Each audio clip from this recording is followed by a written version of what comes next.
Good morning students, सुप्रभात आप सभी लोगों को। तो हमारा जो लेक्चर चल रहा था 12th क्लास में, दैट इज इलेक्ट्रोकेमिस्ट्री।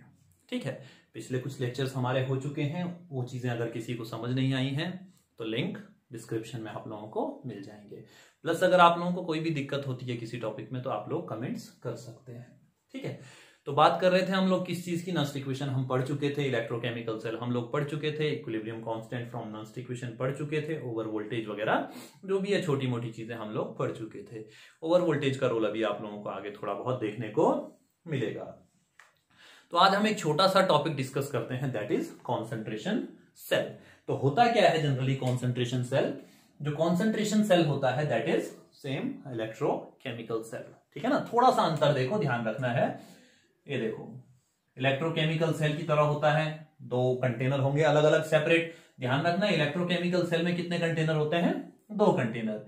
एक इलेक्ट्रोड इधर होता है, एक इलेक्ट्रोड इधर होता है। यहां बीच में कोई सॉल्ट ब्रिज वगैरह होता है नॉर्मली इलेक्ट्रोकेमिकल सेल में, यही तो होता है। और ऐसे करके कुछ बैटरी वगैरह जुड़ी, जो भी वो सॉरी आपका रेसिस्टेंस वगैरह जो भी जोड़ना है आप लोगों का, नॉर्मल यहां पर टर्मिनल्स को जोड़ा जाता है। अब देखो, इसमें कुछ इलेक्ट्रोलाइट भरा होता है ना, इलेक्ट्रोलाइट ये भरा है, यहां पर इलेक्ट्रोलाइट 1 है और यहां पर इलेक्ट्रोलाइट 2 है।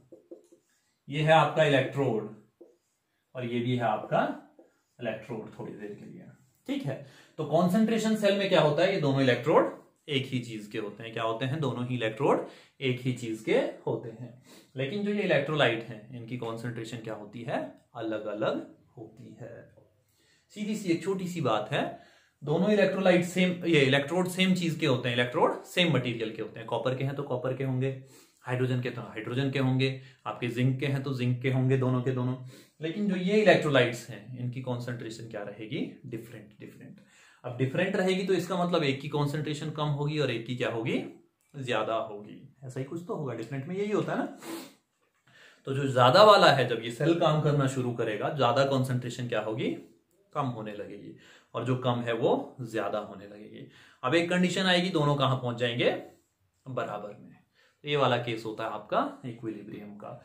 और इक्विलिब्रियम के केस में ये सेल कोई भी इलेक्ट्रोमोटिव फोर्स यानी ईएमएफ नहीं जनरेट करता है। यानी उस केस में ईएमएफ कितना हो जाएगा?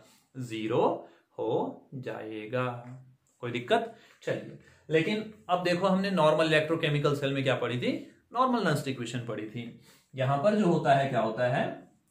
E cell. देखिए डिराइव करके आ जाता है, डेरिवेशन भी है इसका, लेकिन डेरिवेशन इतना खास कुछ आप लोगों ने ज्यादा ध्यान नहीं देना है। तो E cell is equals to 0.0591 upon N और लॉग। अब देखो, इसकी कॉन्सेंट्रेशन सपोज करो C1 है और इसकी कॉन्सेंट्रेशन सपोज करो C2 है। दोनों की कॉन्सेंट्रेशन अलग अलग होगी ना, कहा मैंने। तो क्या हो जाएगा? Log C1 upon C2। कोई दिक्कत तो नहीं है। ये फाइनल आपका कॉन्सेंट्रेशन सेल में कब होगा? ये जब इलेक्ट्रोड दोनों सेम रहेंगे, ध्यान रखना है। अब देखो साहब, ये तो हो गया आपका कॉन्सेंट्रेशन सेल का ई सेल निकालने का तरीका। अब एक क्वेश्चन आप लोगों के पास कह रहा है, देयर आर 2 हाइड्रोजन इलेक्ट्रोड्स, दोनों इलेक्ट्रोड हाइड्रोजन के हैं, तो मतलब कॉन्सेंट्रेशन सेल है अभी तक। अब सोच रहे होंगे कि इलेक्ट्रोलाइटिक सेल में भी तो सेम होता है, वो बात करते हैं अभी बाद में। उसमें कॉन्सेंट्रेशन अलग अलग नहीं होती है, ध्यान रखना है। ठीक है ना, इलेक्ट्रोलाइटिक सेल जो होता है अभी डिस्कस करेंगे उसे। The negative electrode is in contact with a solution having concentration of hydrogen ion इतना। एक इलेक्ट्रोड में जो कॉन्सेंट्रेशन C2 है आपके पास कितनी दे दी? सपोज करो, सपोज क्या दे ही रखा है, ठीक है ना। तो C2 इज इक्वल्स टू है मेरे पास कितना? 10⁻⁻⁶ कैपिटल M, यानी इसकी मोलैरिटी गिवन है मुझे। If EMF of cell, EMF किसे कहते हैं? ई सेल को कहते हैं, इसी को कहते हैं ना। तो E cell is equals to कितना है? 0.118 वोल्ट, यही है। C2 गिवन है, ई सेल गिवन है। अब हाइड्रोजन का इलेक्ट्रोड है तो रिएक्शन कैसी हो रही होगी? देखते हैं भाई। सपोज करो, या तो ऐसे लिखो, half H2 gives H positive plus 1 electron, ऐसे हो रहा होगा। ये कहां की रिएक्शन है? एनोड की रिएक्शन है। और कैथोड की लिखूंगा तो कैथोड पे कैसे लिखूंगा? H positive plus 1 electron gives half H2। दोनों ही केस में देख लो नंबर ऑफ इलेक्ट्रॉन कितना हो रहा है 1, तो n की वैल्यू कितनी है मेरे पास 1। ठीक है, ये चीज तो सिंपल सी है, ठीक है ना। अब देखिए number of electrons n is equals to 1। अब काम क्या है मेरा, केवल फॉर्मूले में वैल्यू पुट करने का है। देखिए अभी जो कैलकुलेशन हम करेंगे वो करेंगे with the help of calculator, ठीक है ना, कैलकुलेटर की हेल्प से करेंगे। बाद में आप लोगों को लॉग टेबल से ये कैलकुलेशंस सिखाई जाएंगी, क्योंकि जो आईसीएससी है आपका कैलकुलेटर अलाउ है, लेकिन जो हमारा अदर बोर्ड्स है नॉर्मली उनमें कैलकुलेटर अलाउ नहीं है, ठीक है ना। तो दोनों के पर्पज के लिए आपको सिखाए जाएंगे, पर फिलहाल अभी लेक्चर क्लियर करने के लिए मैं क्या करूंगा, कैलकुलेटर की हेल्प लूंगा। तो ई सेल कितना है मेरे पास 0.118 वोल्ट, ठीक है, इज इक्वल्स टू 0.0591 अपॉन, यही है, अपॉन कितना हो जाएगा n कितना है 1, log C1 अपॉन C2 की वैल्यू कितनी है हमारे पास 10 raised to the power -6 m। अब देखो थोड़ी सी दिक्कत आती है, बाकी कुछ नहीं है, ठीक है ना। इसको क्रॉस मल्टीप्लाई करो, इसको क्रॉस मल्टीप्लाई करो, 0.118 volt upon 0.0591 is equals to log C1 upon 10 raised to the power -6। अब देखो इसे सॉल्व करके देख लेता हूं कितना आ रहा है, ठीक है।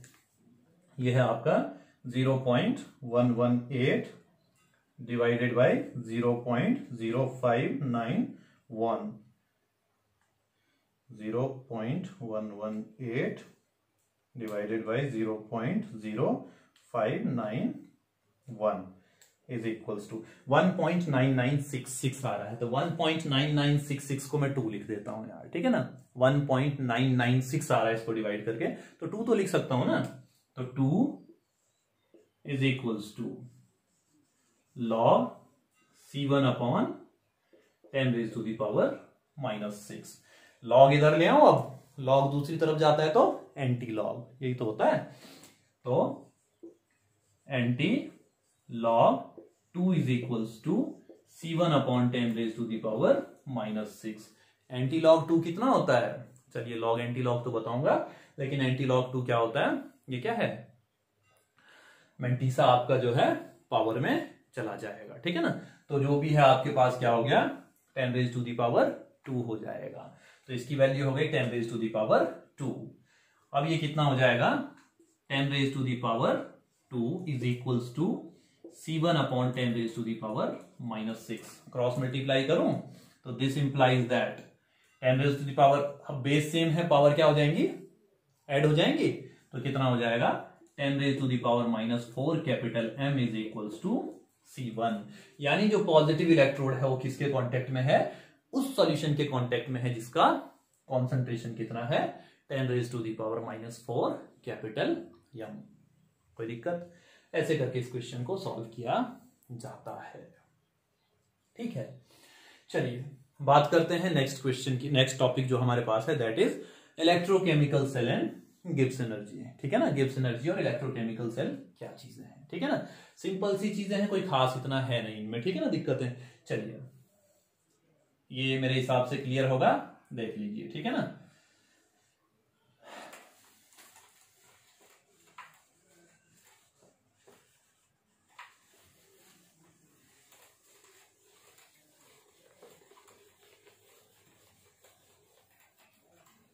गिब्स एनर्जी पता है ना क्या होती है, गिब्स एनर्जी देख लीजिए, थोड़ा सा सुन लीजिए।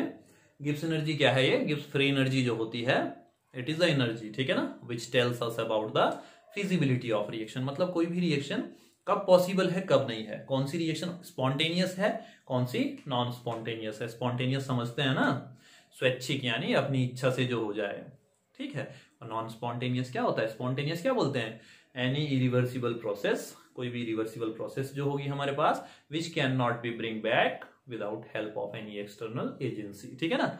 ये है आपकी साहित्यिक परिभाषा, ठीक है ना। तो इसका मतलब ये है जो रिएक्शन अपने आप हो जाती हैं दोज आर स्पॉन्टेनियस नॉर्मली, ठीक है ना। तो गिब्स एनर्जी बताती है कि कौन सी रिएक्शन क्या है आपकी स्पॉन्टेनियस है और कौन सी नहीं है। कोई दिक्कत तो नहीं है। अगर गिब्स एनर्जी की वैल्यू नेगेटिव आती है, डेल्टा जी जो है वो नेगेटिव है अगर, ठीक है, डेल्टा जी अगर नेगेटिव है तो रिएक्शन स्पॉन्टेनियस है, और डेल्टा जी अगर पॉजिटिव है तो रिएक्शन नॉन स्पॉन्टेनियस है। कोई दिक्कत तो नहीं है, छोटी सी बात है, ध्यान रखना है, ठीक है ना। नेगेटिव पे स्पॉन्टेनियस और पॉजिटिव पे नॉन स्पॉन्टेनियस, और जीरो पे, zero is neither positive nor negative, तो जीरो पे क्या होगी, इक्विलिब्रियम, ठीक है। इक्विलिब्रियम अटेन हो जाएगा जब डेल्टा जी की वैल्यू जीरो होगी। चलिए देखते हैं थोड़ा सा। Gibbs energy and electrochemical cell, electrochemical cell. तो देखते हैं भाई गिब्स एनर्जी और इलेक्ट्रोकेमिकल सेल का क्या रिलेशन है, ठीक है। अब देखते हैं जो वर्क डन होता है, इलेक्ट्रिक वर्क डन, तो इलेक्ट्रिक वर्क डन क्या होगा आपके पास, डेल्टा जी के बराबर होता है। तो work done electric is equals to delta G, यह है गिब्स फ्री एनर्जी। देखो डेल्टा जी और डेल्टा जी नॉट में अंतर होता है, ठीक है ना। ये नॉर्मल गिब्स एनर्जी है, दैट इज जी नॉट वाली स्टैंडर्ड गिब्स एनर्जी। बस क्वेश्चन में ध्यान देना है कि पूछा क्या है, ठीक है। जब भी क्वेश्चन आप लोगों से पूछे तो पूछा क्या है, इस चीज का ध्यान देना है। वर्क डन गिब्स एनर्जी के बराबर हो गया, आपको पता है, क्योंकि सेल जो है स्पॉन्टेनियस काम करना चाहिए। अब काम कौन कर रहा है, हम कर रहे हैं या सेल कर रहा है, सेल कर रहा है। तो सिंबल कौन सा आएगा, नेगेटिव आएगा या पॉजिटिव आएगा। देखिए यहां पर क्या है आपके पास, work done electric is equals to E cell into charge. Q मतलब चार्ज होता है ना, क्यू का मतलब चार्ज ही होता है शायद, और चार्ज हमने क्या पढ़ा है, Q is equals to N F. N मतलब नंबर ऑफ इलेक्ट्रॉन और एफ मतलब फैराडे कांस्टेंट। तो रख दो चार्ज के बदले यहां पर value, W electric is equals to N F E cell. लेकिन अभी बात पूरी नहीं हुई हमारी, ठीक है। डब्ल्यू इलेक्ट्रिक के बदले वर्क डन की बात कर रहा था, तो मैं वर्क डन क्या होगा, पॉजिटिव होगा या नेगेटिव। ध्यान रखना है, जब भी हम किसी सिस्टम के ऊपर काम करते हैं तो वर्क डन पॉजिटिव होता है, और सिस्टम काम करता है अगर तो वर्क डन नेगेटिव होता है। इतना ध्यान रखोगे यहां पर, ठीक है ना। यहां पर क्या केमिस्ट्री में यही ध्यान रखो सीधे सीधे, ठीक है ना। अब क्या है आपके पास, वर्क डन मतलब सेल काम कर रहा है, एनर्जी कौन दे रहा है हमें, सेल दे रहा है ना, तो सेल काम कर रहा है, तो सिंबल क्या होगा, negative. By the system negative, on the system positive, ठीक है ना। छोटी छोटी चीजें इनको ध्यान रखना है, बाकी गलतियां ही होते हैं सवाल थोड़े बहुत, ठीक है ना। तो सिंबल क्या होगा, नेगेटिव आ जाएगा, ठीक है। वर्क डन बाय सेल, कोई दिक्कत तो नहीं है, बाय सेल है इसलिए W electric is equals to इतना हो गया। तो डब्ल्यू किसके बराबर है, डेल्टा जी के बराबर है, तो delta G is equals to minus N F E cell, और यही डेल्टा जी नॉट लिखा होता तो N F E not cell लिखते हम लोग, कोई दिक्कत तो नहीं है। यहां पर क्या लिख देते, फिर ई नॉट सेल लिख देते। तो एक रिलेशन आ गया मेरे पास, क्या चीज, delta G is equals to minus N F E cell. एक बात तो ये हो गई। दूसरी हमने एक और चीज पढ़ी है कुछ, delta G is equals to delta G naught plus R T L N K C, ऐसा कुछ है। देखिए एक वो भी रिलेशन होता है, ठीक है ना। तो उसमें क्या लिखते हैं हम लोग, delta G naught is equals to minus 2.303 R T log K C. ऐसा होता है दरअसल, R T upon N F होता है, माइनस एन एफ मल्टीप्लाई होता है, एन एफ से एन एफ कट जाता है, माइनस सिंबल बच जाता है, वो डेरिवेशन का पार्ट है। बस आपको एक रिलेशन ये याद रखना है और एक रिलेशन ये याद रखना है। तो दो रिलेशन आप लोगों के पास हो गए, delta G is equal to minus N F E cell, और अगर आपको इक्विलिब्रियम कांस्टेंट डिटरमाइन करने को बोलेगा तो ये वाली इक्वेशन आपने यूज करनी है। कोई दिक्कत तो नहीं है, कब कौन सी इक्वेशन यूज करनी है इस बात का विशेष ध्यान रखना होता है, ठीक है। अब मैं आप लोगों के लिए क्वेश्चन नोट कर रहा हूं, ये आपके पास क्या है, कुछ फॉर्मूले हैं। ठीक है, इन फॉर्मूलों के बेस पे हम लोग क्या करेंगे, एक नस्ट इक्वेशन हो चुका है हमारा अभी तक, और एक आधे फॉर्मूले ये हो चुके हैं, ठीक है ना, और एक अभी कॉन्सेंट्रेशन सेल का फॉर्मूला पढ़ा है। देखिए फिजिकल केमिस्ट्री है, इसमें न्यूमेरिकल्स के फॉर्मूले बनते रहते हैं, ठीक है ना। तो इतनी चीज थोड़ा सा ध्यान रखिए, आप लोगों के लिए क्वेश्चन मैं देख रहा हूं।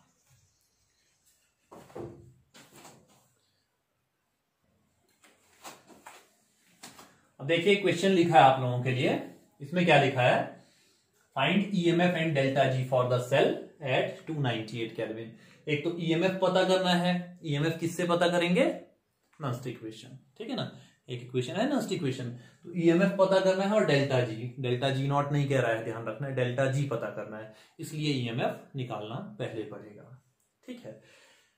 सेल दे रखा है हमारे पास, लेफ्ट साइड क्या होता है आपका, एनोड होता है, ये वाला पार्ट कौन सा है, एनोड, और ये वाला कौन सा है आपका, कैथोड, ये होता है लेफ्ट साइड एनोड, और बीच में क्या होता है, सॉल्ट ब्रिज। तो हमने क्या पढ़ा है, सबसे पहले ईएमएफ के लिए फर्स्ट पार्ट करेंगे, for EMF of cell, EMF of cell, Nernst equation, using Nernst equation, ठीक है ना, यूजिंग नस्ट इक्वेशन। क्या है Nernst equation, E cell is equals to E not cell minus 0.0591 upon N.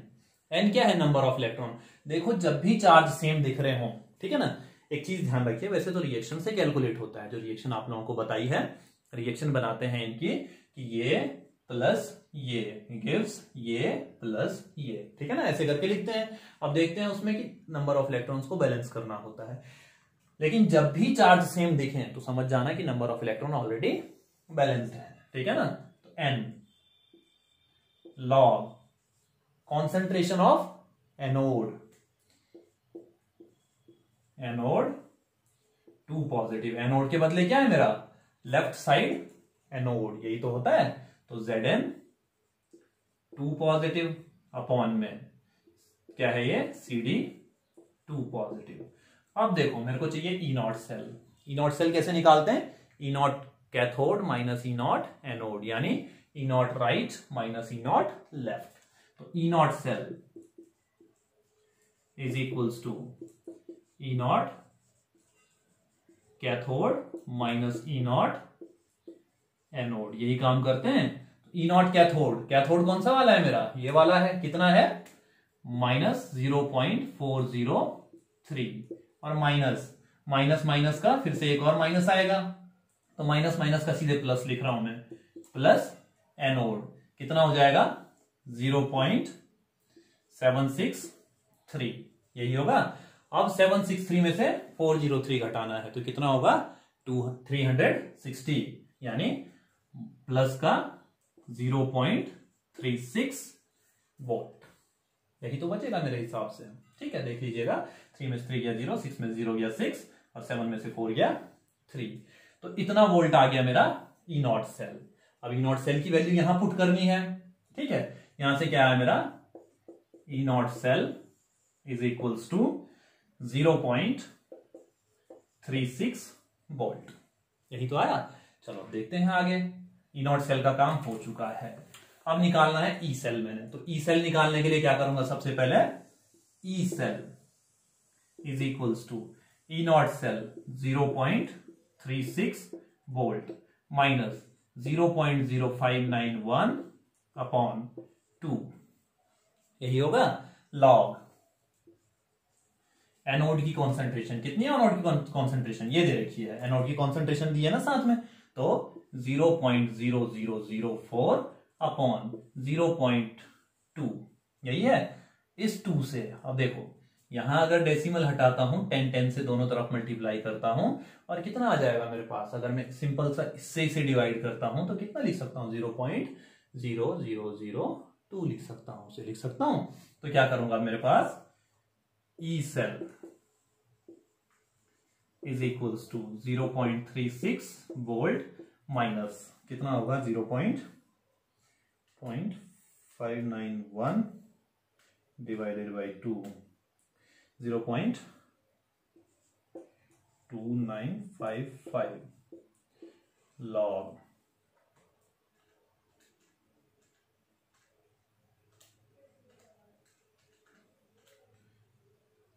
कितना हो गया मेरे पास, log 0.002 ऐसा कुछ होगा मेरे हिसाब से। ठीक है, अब देखिए ये हो गया इतना, लेकिन इसको मैं कैसे लिख सकता हूं, 0.002 को 2 इंटू 10⁻⁻3। कोई दिक्कत तो नहीं है, ताकि लॉग निकालने में बाद में आसानी रहे, क्योंकि लॉग की प्रॉपर्टी से ऐड में लिख दूंगा, पावर 3 माइनस की आगे आ जाएगी, फिर ऐड करूंगा 2 पॉइंट समथिंग हमारा आंसर आ जाएगा। देखते हैं कितना आ रहा है, ठीक है ना। लॉग 2 इंटू 10⁻3 तो ये आ रहा है। अब आ गया मेरे पास E cell is equals to 0.36 volt minus 0.2955 N2। ये कितना है, माइनस का 2.698 कह रहा है, तो 698 को 2.7 लिख देता हूं मैं शॉर्ट में, सीधे सीधे राउंड ऑफ करके लिख देता हूं। अब इन दोनों को मल्टीप्लाई करता हूं, इंटू 0.29955, तो ये आ रहा है मेरा माइनस का नहीं, सॉरी, माइनस माइनस का प्लस हो जाएगा। E cell is equals to 0.36 plus कितना हो गया, 0.78। ठीक है, इतनी चीज हो गई मेरे पास। अब ये कितना हो जाएगा, इन दोनों को अगर मैं ऐड कर दूंगा तो ऐड करने के बाद कितना हो जाएगा, 8 और 6 14 और 7 और 3 10 और 1 11, 1.14 वोल्ट। तो कैलकुलेशन एक और चेक कर लेते हैं, 2.99 लिखा मैंने, 2.955 into 2.7 is equals to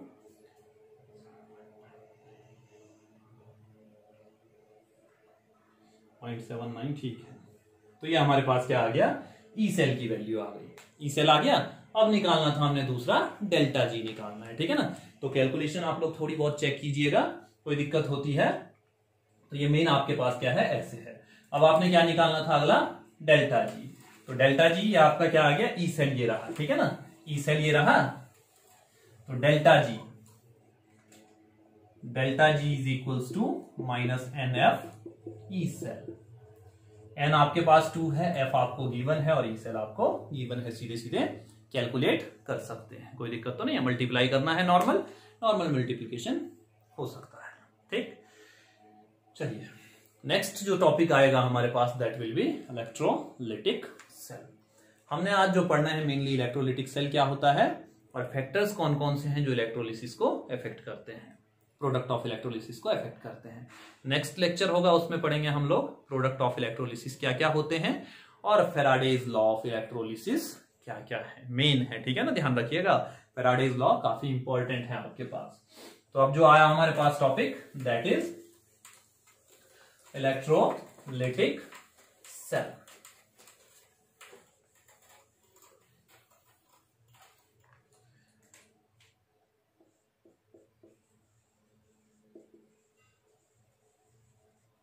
electrolytic cell, तो इलेक्ट्रोलिटिक सेल सेम क्या है, एक नॉर्मल सेल है। It is the device which converts electrical energy into chemical energy. किसको कन्वर्ट करता है, किसमें, इलेक्ट्रिकल को केमिकल में करता है, कोई दिक्कत तो नहीं है। Converts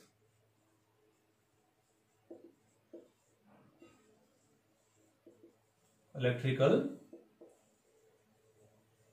energy into chemical energy, ठीक है। और इलेक्ट्रोलिसिस तो पता होगा ना, इलेक्ट्रोलिसिस क्या है, क्या करके जब हम क्या करते हैं, एक्सटर्नल सोर्स से कुछ एनर्जी देते हैं तो कोई भी जो सॉल्यूशन होगा आपका वो अपने आयंस में टूटने लग जाता है, ठीक है ना, दैट इज इलेक्ट्रोलिसिस। तो उस आयंस में टूटने के दौरान प्रोडक्ट्स क्या बनते हैं, that is called product of electrolysis and we will discuss them in our next lecture. तो ये हमारे पास इलेक्ट्रोलिटिक सेल। चलो बना के देखें इसे। ये भैया हमारा एक बर्तन हो गया, ठीक है। इसी में दो डंडे डुबा देते हैं हम लोग, जिन्हें कहते हैं हम लोग इलेक्ट्रोड्स। क्या कहते हैं? इलेक्ट्रोड्स। अब देखो ये जुड़ेगा, जो ये वाला होगा बैटरी के पॉजिटिव टर्मिनल से, और ये जुड़ेगा आपका नेगेटिव टर्मिनल से। कोई दिक्कत तो नहीं है? चलिए,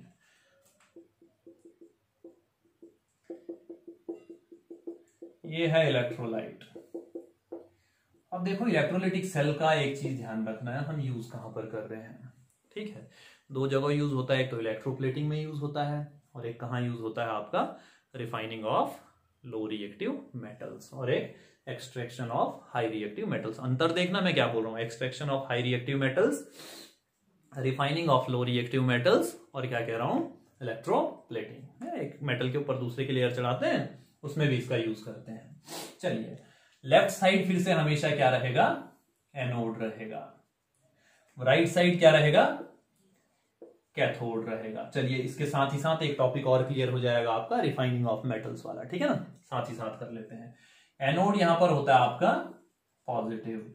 अब सोचेंगे यार अभी तो पढ़ा था नेगेटिव, इसमें पॉजिटिव दिखाते हैं। होता है क्या है, कुछ नहीं है, पॉजिटिव टर्मिनल ऑफ बैटरी है, ये नेगेटिव टर्मिनल ऑफ बैटरी है, बस कुछ नहीं। ठीक है ना।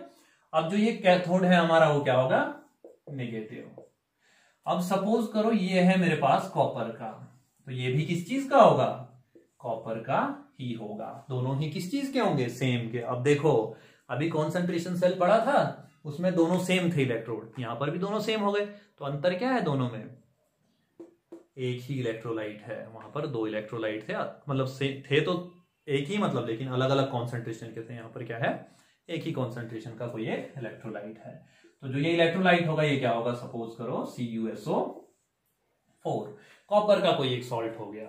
ठीक है, अब एनोड पे फिर से ऑक्सीडेशन होगा, एट एनोड फिर से क्या होगा, ऑक्सीडेशन ही होगा। और ऑक्सीडेशन में क्या होगा, Cu जो है आपका टूट जाएगा किसमें, Cu2 पॉजिटिव प्लस 2 इलेक्ट्रॉन्स। और एट कैथोड, तो कैथोड पे क्या होगा आपका, रिडक्शन। वो होना ही होना है जो हमारा होता आ रहा है, रिडक्शन। ठीक है, Cu2 positive gains 2 electron and gives Cu। मतलब कुल मिला के हो क्या रहा है, यहां से जो ये है Cu2 पॉजिटिव में टूट रहा है, और ये Cu2 पॉजिटिव क्या हो रहा है, यहां डिपॉजिट हो रहा है। ठीक है, ये हमारे पास अभी तक थोड़ी देर के लिए इलेक्ट्रोलिटिक सेल है। अब मैं इसी को बता दूं कि रिफाइनिंग में क्या रोल है। इम्प्योर मेटल को एनोड बना देते हैं, इम्प्योर मेटल को क्या बनाते हैं, एनोड बना देते हैं। अब ये क्या करेगा, ये मोटा होता है, ठीक है ना, ये मोटा होता है और ये पतला होता है। धीरे धीरे कॉपर टूट रहा है, यहां से देखो कॉपर टूट रहा है Cu2 पॉजिटिव में, और ये Cu2 पॉजिटिव फिर से डिपॉजिट हो जा रहा है यहाँ पर। तो इसका मतलब ये धीरे धीरे पतला होता जाएगा और ये मोटा होता जाएगा। लेकिन जो इम्प्योरिटीज हैं वो यहां जमा हो जाएंगी, और वो होंगी हमारी एनोड मड। यानी इम्प्योरिटीज को क्या कहते हैं, एनोड मड। और इसमें क्या क्या हो सकता है, देखो भाई अमीर बनना है तो क्या खरीदना है, इलेक्ट्रोलिटिक सेल। क्यों, क्योंकि जो इम्प्योरिटी होती है वो क्या होती हैं, गोल्ड, सिल्वर, प्लेटिनम, जितनी भी हमारी रेयर अर्थ मेटल्स हैं, जो भी हमारे पास कॉस्टली मेटल्स हैं, तो क्या खरीदना है अब, इलेक्ट्रोलिटिक सेल। चलो वो मिशन बाद में पूरा करेंगे, पहले इसे देखते हैं। तो ये तो हो गया हमारा क्या चीज, इलेक्ट्रोलिटिक सेल। क्या अंतर है दोनों में, एक में दो कंटेनर थे, एक में एक ही कंटेनर है। एक में हम इलेक्ट्रिसिटी दे रहे हैं, एक में वो हमें इलेक्ट्रिसिटी देता है। एक में सॉल्ट ब्रिज की जरूरत पड़ती है, जो पोरस कंटेनर होता है उसकी जरूरत पड़ती है, एक में नहीं पड़ती है ना, ऐसा कुछ हो रहा है। चलिए देखते हैं, वो अलग अलग बात है। अच्छा, इलेक्ट्रोप्लेटिंग आपका एक्सट्रैक्शन ऑफ मेटल में करेंगे जब हम लोग, या इसी में जब कोरोजन रस्टिंग वगैरह से प्रिवेंशन की बात करेंगे तब बात करेंगे हम लोग, ठीक है ना। तो ये हो गया हमारे पास क्या चीज, इलेक्ट्रोलिटिक सेल। ठीक है, अब इलेक्ट्रोलिसिस जो होता है, इलेक्ट्रोलिसिस, इसके प्रोडक्ट्स क्या हो सकते हैं। तो कुछ फैक्टर्स हैं जो इस चीज को इफेक्ट करते हैं। ठीक है, इतनी चीज समझ में आई ना, क्या है इलेक्ट्रोलिटिक सेल में कुछ नहीं है, एक एनोड है एक कैथोड है। एनोड से आयन में टूटेगा और इलेक्ट्रॉन लिबरेट हो रहे हैं, और ये क्या हो रहा है, फिर से इलेक्ट्रॉन गेन कर रहा है, और क्या हो रहा है, यहां पर चला जा रहा है। ठीक है, अपने आप नहीं होगा ये, हम करवाएंगे जब बाहर से एक्सटर्नल सोर्स से हम क्या करेंगे, एनर्जी देंगे। अब इस पे बेस्ड फैराडे साहब के कुछ लॉज थे, लेकिन वो अगले लेक्चर में हम लोग पढ़ेंगे। काफी इंपॉर्टेंट लॉज हैं हमारे पास, ठीक है ना। चलिए बात करते हैं कि factors affecting the products of electrolysis. तो बेसिक कुछ फैक्टर्स हैं, ठीक है। इतनी चीज क्लियर होगी मेरे हिसाब से। इलेक्ट्रोलिटिक सेल में कुछ खास इतना है नहीं, ठीक है ना अभी। चलिए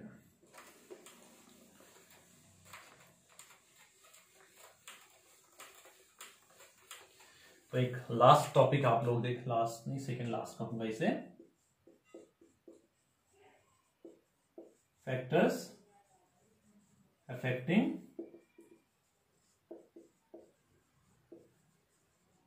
प्रोडक्ट ऑफ इलेक्ट्रोलिसिस, ठीक है ना। तो कौन कौन से फैक्टर हैं हमारे पास? काफी सारे फैक्टर होते हैं। हमारे पास क्या होता है? एक तो होता है हमारा नेचर ऑफ इलेक्ट्रोड और इलेक्ट्रोलाइट। नेचर देखो भाई, कभी भी किसी चीज को हम लोग पढ़ रहे हैं कि फैक्टर्स कौन कौन से अफेक्ट कर रहे हैं, तो नेचर हमेशा अफेक्ट करेगा, ठीक है ना। ये ध्यान रखना है, कहीं भी हो किसी भी चीज का नेचर हमेशा अफेक्ट करता है। तो पहला फैक्टर हो गया मेरे पास नेचर ऑफ इलेक्ट्रोलाइट, ले लो, ठीक है ना। सेकेंड में मैं कहूंगा क्या चीज? Type of electrodes. अब टाइप ऑफ इलेक्ट्रोड में समझ में क्या टाइप होते हैं? देखिए आप देखिए, टाइप ऑफ इलेक्ट्रोड्स, तो दो तरीके के इलेक्ट्रोड्स होते हैं, एक होते हैं इनर्ट और एक होते हैं एक्टिव, ठीक है। जो एक्टिव होते हैं वो तो आयंस में टूटते हैं, टूट जाते हैं मतलब, ठीक है ना, ध्यान रखना, टूटते जुड़ते रहते हैं। ये क्या करते हैं? आयोनाइज होते रहते हैं। लेकिन जो इनर्ट होते हैं डज नॉट आयोनाइज। तो इनका रोल क्या है भाई? जब ये आयोनाइज नहीं हो रहे हैं तो क्यों ले रहे हैं हमें? इसलिए ले रहे हैं क्योंकि ये क्या है? कंडक्शन के लिए रिस्पॉन्सिबल है, ठीक है ना। ध्यान रखना है, कभी भी पूछता है what is the role of platinum electrode in platinum in standard hydrogen electrode. अरे हाइड्रोजन थोड़ी इलेक्ट्रिसिटी को कंडक्ट कर रहा है, कंडक्ट कौन कर रहा है? आपका जो आपका इनर्ट मेटल आपने लिया हुआ है, ठीक है ना। तो दूसरा क्या है आपका? ये does not ionize but responsible for conduction. कोई दिक्कत है? कंडक्शन भी हो गया। तो टाइप ऑफ इलेक्ट्रोड समझ में आ गया ना आप लोगों के पास, कैसे कैसे टाइप के होते हैं। अब जो है वो होते हैं आयनाइज होते हैं, कौन से हैं? कॉपर है आपका, डज नॉट आयनाइज हो गया वो कौन सा? आपका प्लेटिनम हो गया आपका, ठीक है ना। एग्जाम्पल भी साथ ही साथ थोड़े बहुत ध्यान रखा करो। अब देखो तीसरा जो पार्ट है हमारे पास, प्रेजेंस ऑफ ऑक्सीडाइजिंग और रिड्यूसिंग स्पीशीज, ठीक है। इस चीज को विशेष ध्यान रखना है, प्रेजेंस ऑफ ऑक्सीडाइजिंग और रिड्यूसिंग स्पीशीज। ये चीज कह रहा हूं मैं, इसका मतलब क्या है? देखो एक E0 पढ़ा था, इलेक्ट्रोकेमिकल सीरीज यानी स्टैंडर्ड रिडक्शन पोटेंशियल। अगर E0 वैल्यू ज्यादा है तो रिडक्शन होगा, ठीक है। E0 वैल्यू ज्यादा है तो रिडक्शन होगा, E0 वैल्यू कम है तो ऑक्सीडेशन होगा, ठीक है। E0 वैल्यू पे डिपेंड करेगा ये सब कुछ, ठीक है ना। अगर ज्यादा है तो रिड्यूस और कम है तो ऑक्सीडाइज, ठीक है ना। तो ये हमारे पास क्या है? Product of electrolysis. इसका रोल आएगा अभी जब प्रोडक्ट ऑफ इलेक्ट्रोलिसिस की बात करेंगे हम लोग, उसमें मैं इस चीज को इलेबोरेट करूंगा, इसलिए अभी ज्यादा नहीं बोला मैंने, केवल ये बोल रहा हूं E0 वैल्यूज के ऊपर डिपेंड करता है, ठीक है ना। ऑक्सीडेशन के लिए कम E0 वैल्यू वाले को प्रायोरिटी देंगे और रिडक्शन के लिए ज्यादा E0 वैल्यू वाले को प्रायोरिटी देंगे, ठीक है ना। ये स्टेटमेंट है। आखिरी टॉपिक है हमारा difference between electrochemical and electrolytic cell.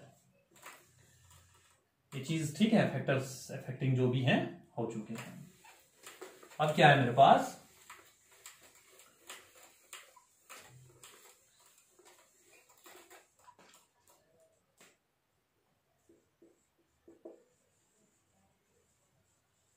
Difference between, एक तरफ इलेक्ट्रोकेमिकल सेल ले लो और एक तरफ इलेक्ट्रोलिटिक सेल ले लो, इलेक्ट्रोकेमिकल सेल। और ये क्या हो गया आपका इलेक्ट्रोलिटिक सेल। तो जो इलेक्ट्रोकेमिकल सेल है पहला क्या करता है, फर्स्ट पॉइंट जो हम लिखेंगे, converts chemical energy into electrical energy, converts chemical energy into electrical energy. ठीक है, एनर्जी शॉर्ट में लिख रहा हूं यहां। और ये क्या करता है, इलेक्ट्रिकल टू केमिकल। अच्छा, एक और चीज ध्यान रखना है यार, छोटी सी बात बोल देता हूं थोड़ी सी। जो इलेक्ट्रोलिटिक सेल है ना, उसके जो बाहर कंटेनर होता है वो किस चीज का होता है, कौन से मेटल का होता है, किसी को पता है? दरअसल क्या होता है, वो ग्लास का होता है नॉर्मली। ठीक है ना, उसे कहते हैं हम लोग इलेक्ट्रोलिसिस पॉट, जो भी है आपका इलेक्ट्रोलिसिस कंटेनर जो भी कहते हैं। ठीक है ना, ये ध्यान रखना है। बर्तन होता है इलेक्ट्रोलिसिस के लिए, बाकी कुछ नहीं है वो। अब देखिए सेकेंड, यहां पर क्या होते हैं, दो कंटेनर होते हैं नहीं होते हैं, तो टू कंटेनर्स। ठीक है, और यहां पर क्या होता है, सिंगल कंटेनर। ठीक है, थर्ड पॉइंट जो होगा यहां पर क्या होगा, it provides energy to us. ठीक है, it provides energy to us. और यहां पर क्या होता है, वी प्रोवाइड एनर्जी, हम देते हैं एनर्जी, तब रिएक्शन होती है। ठीक है ना, energy to us by chemical reaction. और ये क्या करता है, we provide energy and chemical reaction occurs.